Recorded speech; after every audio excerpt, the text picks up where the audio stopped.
ہماری جماعت میں بھی یہ بھی جھگڑا چل رہا ہے یوسف بھائی، کوئی کہتا نہیں جی میرا پیر بڑا اور تیرا پیر بڑا ہے، کوئی کہہ رہا نہیں غوث پاک چھوٹے ہیں فلاں صاحب بڑے، کوئی کہتا نہیں وہ بڑے ہیں وہ چھوٹے ہیں۔ بھائی یہ فیصلہ وہ کرے جو دونوں سے بڑا ہو، جی بے شک۔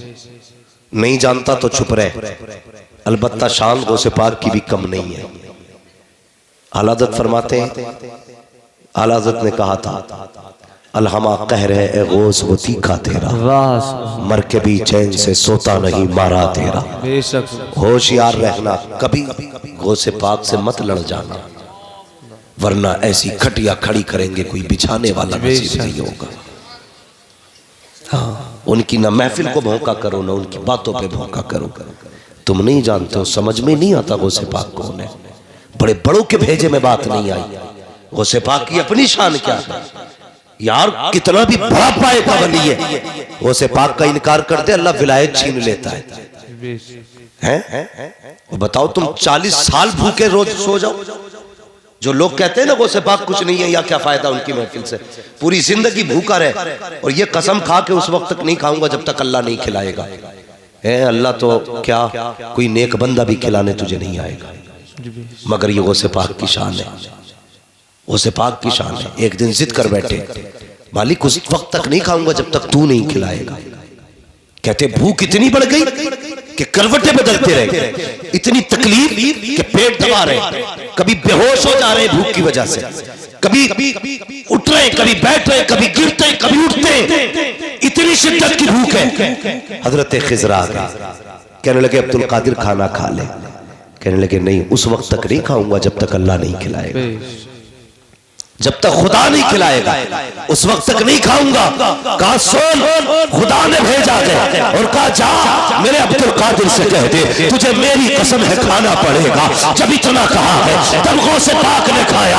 اللہ اکبر، بریلی سے آواز آتی ہے قسمیں دے دے کے کھلاتا ہے پلاتا ہے تجھے پیارا اللہ تیرا چاہنے والا ہے۔ نعرے تکبیر، نعرے رسالت، مسلک اعلیٰ حضرت، شان غوث اعظم مفتی حماد صاحب قبلہ، نعرے تکبیر، نعرے رسالت۔ یہ ہے سرکار غوث پاک۔ فرمایا گیا اللہ جب کسی کو ولایت دینا چاہتا ہے یعنی ولی بنانا چاہتا ہے تو سب سے پہلے اس کا رجسٹر حضور کی چوکھٹ پہ پیش کیا جاتا ہے۔ سب سے پہلے وہ رجسٹر حضور کی بارگاہ میں آتا ہے، پھر حضور فرماتے جاؤ یہ رجسٹر میرے عبدالقادر کے پاس لے جاؤ۔ کسے ولی بنانا ہے یہ فیصلہ میرا عبدالقادر کرے گا۔ غوث پاک نگاہ ڈالتے گئے، انتخاب کرتے گئے، پھر وہ رجسٹر اٹھ کر کے حضرت علی کی بارگاہ میں جاتا ہے، پھر حضرت علی دیکھتے ہیں عبدالقادر نے انتخاب کس کا کیا ہے۔ جب غوث پاک کے سائن ہوتے ہیں اس کے بعد علی کی مہر لگتی ہے، پھر یہ رجسٹر اٹھ کر کے مصطفیٰ کی چوکھٹ پہ جاتا ہے۔ جب آقا دیکھتے ہیں عبدالقادر کی بھی مہر ہے، مولا علی کی بھی مہر ہے، پھر اس پہ آقا کی مہر لگتی ہے، پھر یہ رجسٹر خدا کی بارگاہ میں جاتا ہے۔ رب کہتا لوگوں جس کو ان تینوں نے فائنل کر دیا ہے اس کو خدا نے بھی ولی بنانا فائنل کرنا۔ سبحان اللہ، بے شک سبحان اللہ سبحان اللہ۔ اس کی محفل سجا کے بیٹھے کسی رمکیلے با چمکیلے شاہ، جبے شاہ، چمکیلے شاہ، ہتھوڑی شاہ، کٹوری شاہ کی محفل نہیں، یہ بغداد والے تاجدار کی۔ بے شک سبحان اللہ۔ ہاں اور حضور کا کتنا لاڑ پیار ہے ان پہ، اللہ اکبر۔ حضور کی سب سے لاڈلی ہے سیدہ فاطمہ زہرا، بے شک اور ان کے سب سے زیادہ لاڈلے ہیں سرکار غوث پاک۔ بے شک۔ یہ بات مشہور تھی جب آپ کسی کی ولایت چھین لیتے تھے نا اور نہیں دیتے تھے تو پھر وہ عرضی لگاتے تھے سیدہ فاطمہ زہرا کی چوکھٹ پہ، جس کو حسنین کی امی اگر سفارش کرتی تھی عبدالقادر بیٹے دے دے ولایت، پھر واپس کر دیتے تھے۔ اور لوگ اس شان والی محفل میں بیٹھے ہو، جب تک زندہ رہنا بڑے پیر کی محفلیں کرتے رہنا، بے شک سبحان، بڑے پیر کی محفلیں کرتے رہنا۔ آج نا ہم تو یہی ڈیسائیڈ نہیں کر پائے، ہم اچھے کے مولوی اچھا ہے، ہم اچھے کے امام اچھا، ہمیں تو بڑا غرور رہتا نا پیسے کا کہ 2 منٹ میں چاہیں گے تو یوں، جس مولوی کو چاہیں گے گھما دیں گے، تم مولوی نام کو گما سکتے ہو لیکن مولوی کی ذات کو نہیں گما سکتے. یاد رکھیے گا, کم سے کم اپنے عقیدے کی اور اپنے ایمان کی حفاظت کریں, اپنے ایمان کی حفاظت کریں. میں آپ کو نہیں جانتا, میں جھوٹ نہیں بولوں گا, میں نہیں کہوں گا آپ کی محبت کھینچ لائیے. میں آپ کو آج پہلی بار صحیح سے جان کے جاؤں گا, اس لیے کہ مجھے تو شاہد بھائی نے فون کیا, میں چلا آیا اور بس آج آپ سے پہلی ملاقات ہے, لیکن انشاءاللہ یہ ملاقات آپ کی یادگار ملاقات رہے گی. کم سے کم یہ مجھے خوشی ہو رہی ہے, میں ہندوستان بھر میں بولتا ہوں, میرے علاقے میں اتنا اچھا لوگ جلسہ سنتے ہیں کہ ساری دنیا سو رہی ہے, یہاں کے بچے بھی بیٹھ کے حضور کی باتیں سن رہے ہیں. سبحان اللہ سبحان اللہ. بچے بھی حضور کی باتیں سن رہے ہیں. اللہ آپ کو سلامت رکھے. لیکن کیا بات تھی؟ محبوب بننا, محب نہ بننا. مگر قسم سے اگر حضور کے ہو جاؤ نا, کوئی نوکر, کوئی بھی خادم اپنے آقا کو ویسا نہیں پا سکتا جیسے امت نے حضور کو پایا ہے.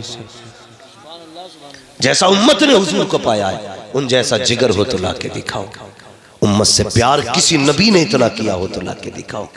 اور یار دنیا اپنوں سے کرتی ہے, انہوں نے تو غیروں کو سینے سے لگایا ہے, غیروں کو سینے سے لگایا ہے. اور کبھی کبھی لوگ کہتے تھے اگر ڈانس پارٹی ہوتی نا تو اتنی بھیڑ ہوتی, اتنی ہوتی. میں کہتا ہوں کہتے اب نہ کہنا, ڈانس پارٹی میں اتنی بھیڑ ہو ہی نہیں سکتی جتنی بغداد والے کی محفل میں بھیڑ ہو سکتی. سبحان اللہ.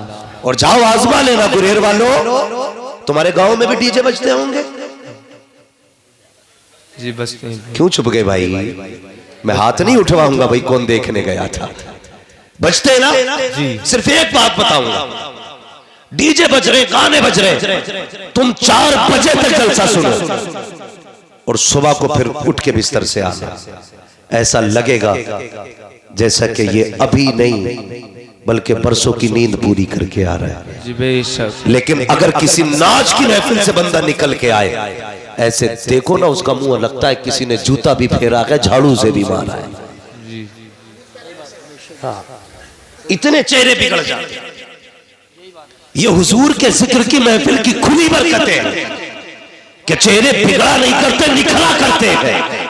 اس لیے کہ جس کی محفل میں بیٹھے ہو, کوئی دیکھے نہ دیکھے, مدینے والا مصطفیٰ دیکھ رہا ہے. سبحان اللہ سبحان اللہ. حضور دیکھ رہے ہیں. کس نے جلسے کو سجایا, حضور دیکھ رہے ہیں. کون جلسے میں آیا, حضور دیکھ رہے ہیں. کس نے کیا کیا محفل میں, مصطفیٰ کو خبر ہے. اللہ اکبر. ہم تو ان کے اپنے کہلاتے ہیں شاہد, انہوں نے تو ان سے بھی پیار کیا ہے جنہوں نے کبھی انہیں دیکھا بھی نہ تھا, جنہوں نے کبھی ان کو دیکھا نہ تھا. انہوں نے تو ان کے بھی نخرے اٹھائے ہیں جن سے کوئی رشتہ نہ تھا. آج پیارے بتا تو صحیح, کون اتنا غیروں سے پیار کرتا ہے؟ لوگ اسلام کو آتنکواد کہتے ہیں, مسلمان کو آتنکوادی کہتے ہیں. آؤ اٹھا مکے کی تاریخ, سب سے بڑا آتنکواد تو تب تھا جب مصطفیٰ نبی آئے تھے. سب سے بڑے آتنکوادی تب تھے جب حضور نبی آئے تھے. اٹھا کے دیکھ تو صحیح تاریخ, غلاموں پہ کون سا ظلم تھا جو نہ کیا جاتا تھا. اللہ اکبر. آؤ تمہیں بلال کی تاریخ سنا کے چلو. اللہ اکبر. کون ہے بلال؟ یہ وہ ہے جو بچپن میں یتیم ہو گئے ہیں, ساتھ میں 3 بہنیں ہیں,